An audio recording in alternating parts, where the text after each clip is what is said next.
வணக்கம். யூடியூப் நேயர்கள் மற்றும் அனைவருக்குமே நம்முடைய இரவு வணக்கம் அப்படின்ற விஷயங்கள தெரிவிச்சுக்கிறோம். இன்று நாம பார்க்க போற முக்கியமான விஷயம்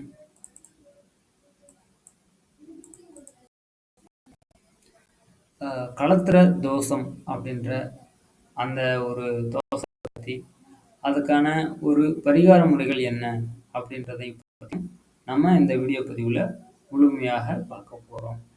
அப்போ தோசை அமைப்புகள் அப்படின்றது நம்மளோட சேனலில் 2 பார்ட்டாகவே போட்டிருக்கேன். தெளிவான விளக்கங்கள், தோசை அமைப்புகள் எப்படி இருக்குது அப்படின்றத பற்றியும், அதுக்கான என்ன மாதிரியாக தோஷம் இருந்தாலும் அது ஒரு நமக்கு யோகமாக இருக்கும், யோகமாக இருந்தாலும் எப்படி தோஷமாக இருக்கும் அப்படின்ற ஒரு விளக்கப்பதிவு, தோசை அமைப்புகள் வரக்கூடிய அமைப்பு ஒரு 2 வீடியோ பதிவாக, ஒரு 1 hour வீடியோ பதிவாக போட்டிருக்கேங்க நம்மளோட சேனலில். அந்த வீடியோ பதிவை முழுவதுமாக பார்த்தீங்கன்னா உங்களுக்கு கண்டிப்பாக யூஸ்ஃபுல்லாக இருக்கும். புதுசாக இந்த வீடியோ பார்க்கக்கூடிய நண்பர்கள் நம்மளோட சேனலை சப்ஸ்கிரைப் பண்ணாமல் பார்க்குறீங்களா? சப்ஸ்கிரைப் பண்ணி வச்சுட்டு தொடர்ச்சியாக பாருங்கள். ஓகே, இப்போ நம்ம களத்திர தோஷம் அப்படின்ற விஷயத்துக்கு வரலாம்.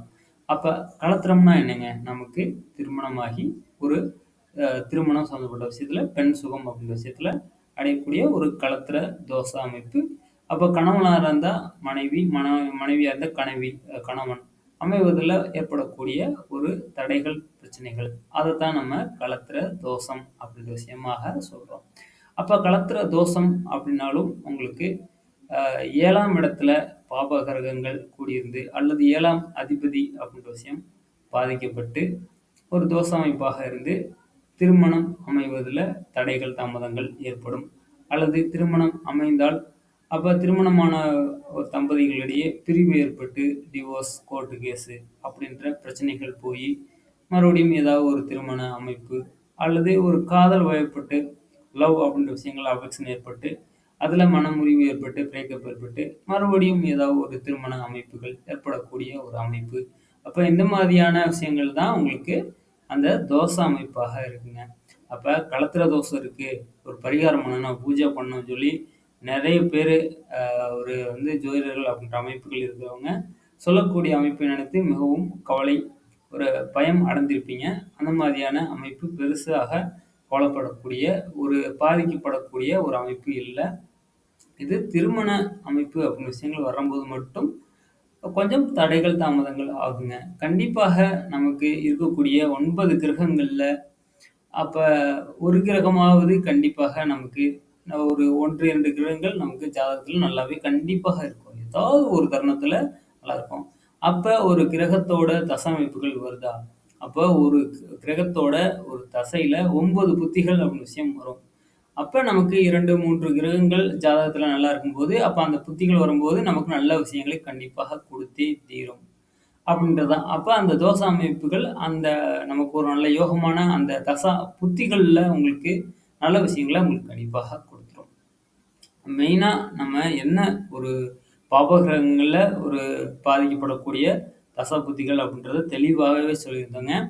அப்போ மேரேஜ் அமைப்புகளில் நமக்கு ஒரு ராகு பகவானோட தசைகளில் ஒரு சுக்கிரனோட புத்தியில மேரேஜ் ஆகும்போது சூரிய, சந்திர, செவ்வாய் புத்திகள் எப்படி இருக்க வேண்டும்? அப்போ அந்த சூரிய, சந்திர, செவ்வாய் பாதிக்கப்பட்டு ஜாதகத்தில் இருக்கும்போது திருமண அமைப்புகளில் பிரச்சனை ஏற்பட்டு அது பிறகு மறுபடியும் திருமணம் ஆகக்கூடிய அமைப்பு விஷயம் வரும். அடுத்தபடியாக உங்களுக்கு ஒரு சனி பகவானோட தசை அமைப்புகளில் சுக்கிர புத்தியில் மேரேஜ் பண்ணும்போது அடுத்து வரக்கூடிய தசை அமைப்புகள் சூரிய, சந்திரன், செவ்வாய், ராகு அப்படின்றது கடுமையான பிரச்சனைகளை ஏற்படுத்தும். ஏன்னா சூரிய, சந்திரன், செவ்வாய் உங்களுக்கு சனி பகவானோட பகையாக இருக்கிறது. அப்போ பகை கிரகத்தோட தசை மேலும் ஜாதகத்தில் பாதிக்கப்பட்டு இருக்கும்போது உங்களுக்கு தோஷ அமைப்புகளை கொடுக்கும் அப்படின்றது தான். அப்போ இதுதான் களத்திர தோஷம்.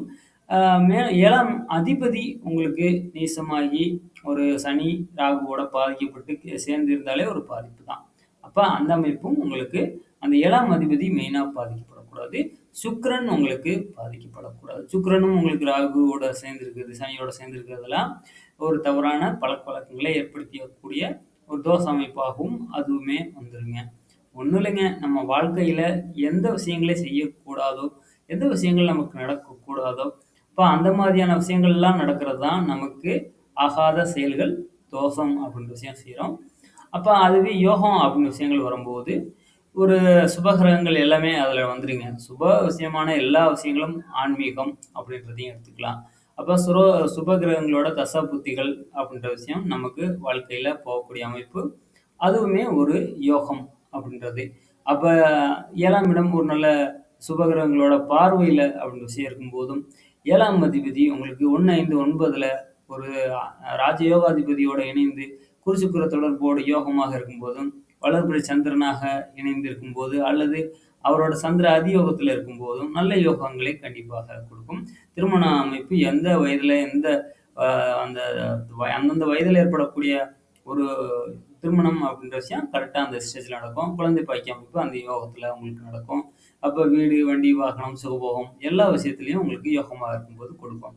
அதே இது உங்களுக்கு தோஷமாக இருக்கும்போது, அந்த விஷயங்கள் எல்லாமே தடைகள், தாமதம், லேட்டு, மேரேஜ் அமைப்புகள் வந்தாலுமே, வரன்கள் வந்தாலுமே வந்துட்டு சொல்றாங்க அப்படின்னு சொல்லிட்டு போயிருவாங்க. திருப்பி அவங்க கூப்பிடவே மாட்டாங்க. அப்ப மேரேஜ் நெறைய விஷயங்கள் பார்ப்போம். நம்மளோட ஜாதகத்த வாங்கி பார்த்துட்டு சரியில்லைங்க, அது சரியில்லைங்க, இது சரியில்லைங்கன்னு சொல்லி சொல்லிட்டே இருப்பாங்க. அப்ப இந்த மாதிரியான ஒரு அமைப்பு ஏற்படக்கூடியது தான் களத்திர தோஷம். திருமண அமைப்புகள் ஏற்படக்கூடிய தோஷம். அ நம்ம இந்த வீடியோ பதிவ பார்க்கக்கூடிய நண்பர்கள், இந்த மாதிரியான ஒரு தோஷ அமைப்புகள்லாம் உங்களுக்கு ஏற்பட்டிருந்தால், கண்டிப்பாக கமெண்ட்ல உங்களோட ஜாதக டேட் ஆஃப் பர்த், டைமு, என்ன பிளேஸு அப்படின்றத முதற்கொண்டு கமெண்ட்ல பண்ணுங்க. உங்களுக்கான ஜாதக விளக்கங்கள கமெண்ட்லயே குடுக்குறேன். அல்லது சுய ஜாதகம் அப்படி விஷயங்கள் பார்க்கணும்னு வேண்டும் இருந்தால், வாட்ஸ்அப் நம்பர்ல கான்டாக்ட் பண்ணி, ஒரு குறைந்த பிரீமியம் மட்டுமே தெளிவாக எல்லா விஷயங்களையும் தெரிஞ்சுக்கலாம். என்ன பரிகாரம் பண்ணணும் அப்படின்ற விஷயங்களையும் தெரிஞ்சுக்கலாம். அப்ப களத்திர தோஷம் 7ஆம் அதிபதி பாதிக்கப்படுறது. அப்புறம் லக்னம் அப்படின்ற விஷயம் பாதிக்கப்படுறது. ஆ மெயினா வந்து இந்த 3, 7, 11 அந்த இடங்கள்ல கொஞ்சம் பாவகிரகங்கள் இருக்கும்போது, திருமண அமைப்புகள்ல கொஞ்சம் தடைகளை குடுக்கக்கூடிய அமைப்பு. 7ஆம் அதிபதி மெயினா பாதிக்கப்படுறது. சுக்கிரன் பாதிக்கப்படுறது. இதுதான் உங்களுக்கு இப்ப களத்திர தோஷம் அப்படின்ற விஷயம் இந்த வீடியோ பதிவுல எல்லாத்துக்குமே சொல்றது. அப்ப களத்திர தோஷம் இருக்கு. அப்ப என்னென்ன மாதிரியான பரிகார பூஜைகளை பண்ணா நமக்கு பாசிட்டிவாக இருக்கும்? எந்த டைமிங்ல பண்ணலாம்? ஆ சில பேர் வந்து பார்த்தீங்கன்னா, ஒரு பரிகாரம் பண்ணோம்னு சொல்லி ஒரு லட்சம் லட்சம் பல பல 1000 அமௌண்டுகள் அப்படின்ற விஷயத்த பரிகாரம் பண்றோம், பூஜை பண்றோம்னு சொல்லி செலவழிச்சிருப்பாங்க. அது கரெக்ட்டான டைம்ல பண்ணாலும் உங்களுக்கு ஏதோ ஒரு பிரயோசனமாக இருக்கும். ஆனா, ஒரு டைம் தசாமைப்புகள் சரியாக போகாத டைம், கோல்சாரம் சரியாக போகாத டைம், அந்த டைம்ல பண்ணிருவீங்க. அப்ப என்னதான் பண்ணாலும் அது நடக்கும்போது தான் நடக்கும். அப்ப உங்களுக்கு எப்ப மேரேஜ் கரெக்ட்டா பண்ணணும் அப்படின்னா, ஒரு சுபகிரகமான குரு பகவானோட தசை புத்திகள் வரும்போது கண்டிப்பாக பண்ணலாம். அப்ப சுக்கிர பகவானோட ஒரு தசை புத்திகள் போகுதா? கண்டிப்பாக பண்ணலாம். அப்ப ஒரு வளர்பிறை சந்திரனாக யோகமாக இருக்கா? அப்ப ஜாதகத்துல யோகமாக இருக்கும்போது கண்டிப்பாக பண்ணலாம். மெயின் இந்த மாதிரியான சுபகிரகங்கள் நம்ம ஓரை அப்படின்ற விஷயம் யூஸ் பண்ணியிருப்போம்னு நெனைக்கிறேன். அப்ப அந்த ஓரையில சுப ஓரை விஷயங்கள் இருந்தா மட்டும் தான் சுப விஷயங்கள் செய்றோம். அதே போல ஜாதகத்துல தசா அமைப்புகளும் உங்களுக்கு 1, 5, 9ஆம் அதிபதிகளோட தசைகள் அல்லது ராஜ யோகாதிபதி அப்படின்னு சொல்லக்கூடிய ஒரு அதிபதியோட ஒரு தசை புத்திகள் அப்படின்னு விஷயங்கள் போகுதா? கண்டிப்பாக அது சுபகிரகமாக இருக்கா? மெயினா அததான் பார்க்கணும். சுபகிரகமான ஒரு ராஜயோகாதிபதி தசை அல்லது சுபத்துவப்படுத்தப்பட்ட பாவகிரகமா இருந்தாலும் ராஜயோகாதிபதி ஒரு தசை அமைப்புகள். அப்ப இந்த மாதிரியான அமைப்பு இருக்கும்போதெல்லாம் நீங்க பரிகார பூஜைகள் தாராளமாக பண்ணலாம். அப்ப என்னென்ன ஒரு பரிகார பூஜைகள் நம்ம எப்ப பண்ணலாம் அப்படின்னு பார்த்தாச்சு. என்ன தோஷங்கள் இருக்கு? எப்படி யோகங்கள் இருக்கு? அ என்ன மாதிரியான டைம் பீரியட்ல நமக்கு ஒரு அந்த தோச அமைப்புகளுக்கு பரிகாரங்கள் எப்படி பண்ணலாம் அப்படின்னு பார்த்தாச்சு. அடுத்து என்ன மாதிரியான பரிகாரம் பண்ணலாம்? இப்ப ஒரு திருமணம் ஆகுறதுக்கு உங்களுக்கு இருக்கீங்க. அப்போ உங்களுக்கு ஒரு வரணும் அப்படின்ற விஷயங்கள் பேசிக்கிட்டு இருக்காங்க. தடையாவே போயிட்டு இருக்கா? கண்டிப்பாக அந்த மாதிரியா ஒரு வகையில சுபத்தன்மையாக, யோகமாக அந்த 7ஆம் அதிபதி இருந்து, ஒரு சுப டைம்ல ஒரு நல்ல விஷயம் சொன்ன மாதிரியெல்லாம் இருந்து, நீங்க பரிகார பூஜைகள் பண்றது திருமணஞ்சேரி அப்படின்ற விஷயம் போயிட்டு, அங்க ஒரு பரிகார பூஜைகள் மேரேஜ் ஆகுறதற்கான யாக பூஜைகள் அப்படின்ற விஷயங்கள்லாம் கண்டிப்பா பண்றாங்க. நீங்க அங்க போனாலே போதும். அப்ப போனீங்கன்னா, அதற்காகவே ஒரு சிறப்பு பூஜைகள்லாம் அங்க வழிபடுறாங்க. அத வழிபட்டு உங்களோட ராசி நட்சத்திரம் சொல்லி அர்ச்சனை பூஜை பண்ணி, அ ஆழ் மனதுல உங்களுக்கு அங்க போய் பூஜை பண்ணிட்டு வந்தா, கண்டிப்பாக சீக்கிரமே எனக்கு மேரேஜ் ஆயிரும் அப்படின்ற அந்த கான்ஃபிடென்ட் நம்பிக்கைய மனசுக்குள்ள வச்சுக்கணுங்க. எதா இருந்தாலுமே பரிகாரம் பண்றவங்க ஒரு கடமைக்குன்னு நம்ம இந்த இத செய்யக்குள்ள அமௌண்ட்ட குடுத்து, ஒரு கடமைக்குன்னு பரிகார பூஜை அப்படின்ற விஷயங்கள் செய்தால், உடனே நமக்கு நல்ல யோகம் நடந்துரும். அப்படின்ற ஒரு சிந்தனையில எல்லாருமே இருக்காங்க. அது கொஞ்சம் மாத்திக்கணும் நம்ம அப்படி இருந்தா. நம்ம ஆழ் மனதுல நம்மளே வேண்டிக்கிட்டு, மனதார அது நடக்கும்னு நம்பி ஃபர்ஸ்ட் நம்பிட்டு, அதுக்கப்புறம் நல்ல நம்ம சொன்ன மாதிரியான ஒரு நல்ல டைம் பீரியட்ஸ்ல நீங்க போயி ஒரு பரிகார பூஜைகள கண்டிப்பாக பண்ணுனால், ஒரு ஒரு அதிகப்படியான பாசிட்டிவாக உங்களுக்கு பார்த்தீங்கன்னா, அந்த தோஷ அமைப்புகள் நீங்கும். திருமண அமைப்புகள் கண்டிப்பாக யோகமாக இருக்கும். ஒரு கணவன் மனைவி பிரிவு ஏற்பட்டிருந்தாலும் யோகமாக கண்டிப்பாக சேரக்கூடிய யோகா அமைப்பு கண்டிப்பாக இருக்கும். இது ஃபர்ஸ்ட்டு திருமணம் சரி போகலாம்.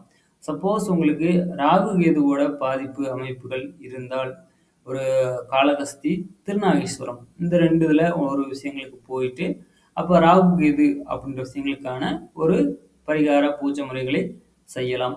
அப்ப இதுவுமே உங்களுக்கு மனதார அந்த பூஜைகள் செய்றதுக்கு முன்னாடி, பரிகாரங்கள் செய்றதுக்கு முன்னாடி மனதார நம்ம ஆழ் மனதுல நமக்கு இந்த பூஜை செய்தால், இந்த பரிகாரம் செய்தால் நமக்கு நல்ல விஷயம் நடக்கும் அப்படின்ற விஷயத்த ஃபர்ஸ்ட் கான்ஃபிடென்ட் வரணும். எந்த விஷயமுமே ஒரு கடமைக்காக செய்தால் அந்த விஷயத்துல பாசிட்டிவாக வராது. நெகட்டிவாக தான் முடியும். அப்படின்ற விஷயங்கள தெளிவாக நீங்க தெரிஞ்சுக்கணும்.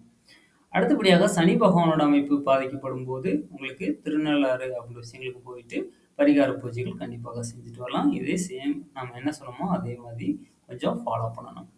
அடுத்தபடியாக ஒரு முருகப்பெருமானோட மெயினா அறுபடை வீடுகள் அப்படின்ற விஷயம் இருக்கு. அதுல நீங்க இருக்கிற இடத்துல இருந்து எந்த ஒரு முருகன் பகவானோட ஒரு ஆலயத்துக்கு அருகில் செல்ல முடியுமோ, அந்த ஆலயத்துக்கு சென்று நீங்க முருகப்பெருமானுக்கு பால் அபிஷேகம் அப்படின்ற விஷயத்த சிறப்பாக செஞ்சுவாங்க. ஏன்னா, மெயினா முருகப்பெருமானுக்கு பால் அபிஷேகம் செய்து வந்தால், கண்டிப்பாக சீக்கிரமே வரன் அமையும் அப்படின்றது ஒரு ரொம்ப பேருக்கு நல்ல விஷயங்கள் நடந்திருக்கு அப்படின்றதுனால, இந்த விஷயத்த நான் உங்களுக்கு சொல்றேன். அப்ப இந்த மாதிரியான ஒரு பரிகார பூஜை முறைகள நீங்க ஒரு முயற்சித்து பாருங்க. கண்டிப்பாக அந்த பரிகார பூஜைகள் செய்தால், இப்ப சொன்ன வழிமுறைகளை ஃபாலோ பண்ணி செய்தால், அ அதிகமான பணம் அப்படின்ற விஷயங்கள செலவழிக்க தேவையே இல்லைங்க. அப்ப சிம்பிளாக நீங்களே என்ன உங்கள கையாலே செலவுகள் பண்ணலாம். இதெல்லாம் பரிகார பூஜைகள் எல்லாமே முடிச்சுட்டு, உங்களால முடிந்த அளவுக்கு ஏழை எளியவங்களுக்கு ஒரு உதவிகள் அப்படின்ற விஷயம் செய்யணும். அப்புறம் பார்த்தீங்கன்னா, ஒரு உடல் ஊனமுற்றவங்களுக்கு உதவி செய்யணும். ஏழைப்பாளைகளுக்கு உதவிகள் செய்யணும். ஆ அப்புறம் பசுமாடு அப்படின்ற விஷயங்களுக்கு, அப்புறம் உணவு அப்படின்ற விஷயங்கள குடுக்கலாம். அப்ப பார்த்தீங்கன்னா, இந்த மாதிரியான ஒரு நல்ல விஷயங்கள் செய்யும்போது, அப்ப அதோட அருள் பரிபூர்ணமாக உங்களுக்கு கிடைக்கும். கண்டிப்பாக இந்த விஷயங்கள், இந்த வீடியோ பதிவு உங்களுக்கு யூஸ்ஃபுல்லா இருந்திருக்கும். இத நீங்க முயற்சித்து பாருங்க. பார்த்துட்டு கண்டிப்பாக உங்களுக்கு இல்ல, நடக்கல அப்படின்ற பட்சத்தில கமெண்ட் பண்ணுங்க. கமெண்ட்ல உங்களோட டேட் ஆஃப் பர்த், டைமு, எந்த பிளேஸ்ல பிறந்தீங்க, எல்லா விஷயத்தையும் தெளிவாவே கமெண்ட்ல குடுங்க. சப்போஸ் இத இது பத்திய வேற ஏதாவது விமர்சனம், கருத்து இருந்தாலும் கமெண்ட் பண்ணுங்க. இந்த வீடியோ பார்த்த நபர்கள் கண்டிப்பாக கமெண்ட்ல உங்களுக்கான இந்த வீடியோ பதிவு எப்படி இருந்தத கமெண்ட் பண்ணிட்டு, வீடியோஸ்க்கு லைக் பண்ணிட்டு, நம்மளோட சேனல சப்ஸ்கிரைப் பண்ணிக்கங்க. தொடர்ச்சியாக இது போன்ற நெறைய தோச அமைப்புகள் எப்படி இருக்குன்றத தெளிவாகவே ஏற்கனவே வீடியோ போட்டிருக்கேன். 2 வீடியோக்கள் அப்படின்றத அத தெளிவா கேட்டீங்கன்னா, உங்களுக்கு சூப்பராகவே கண்டிப்பாக புரிஞ்சிருக்கும். அப்ப எந்த மாதிரியான விஷயங்கள பண்ணணும் அப்படின்றது. இந்த வீடியோ பதிவு பார்த்த அனைவருக்குமே ரொம்ப நன்றி. அ அடுத்து இன்னொரு ஒரு வீடியோ பதிவுல பார்க்கலாம்.